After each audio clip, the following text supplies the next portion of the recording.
ઘણા લોકો એમ કે મારા દીકરા માટે મૂકતો જાઓ. શું કામ? સંસ્કારી છે તો તમે શું કમાયા છો? તમારાથી અનેક ગણું કમાઈ લેશે. અને સંસ્કારી નથી તો એની માટે વધારવાની જરૂર શું છે? હે, એ ઘરે આવીને દારૂનો બાટલો ખોલે એટલા માટે? દીકરો આવીને એમ કહે કે પિતાજી મને 5 લાખ રૂપિયા આપો ને. કેમ? બોલે કાલે હારી ગયો છું, ચૂકવવાના છે. ચાલશે? નહીં.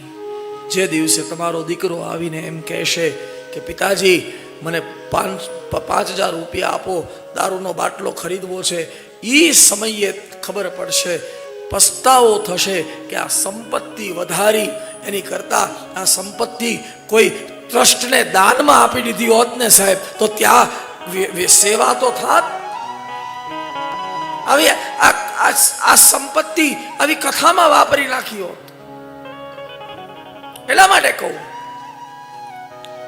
ડાયો માણસ સંસ્કારની ચિંતા કરે.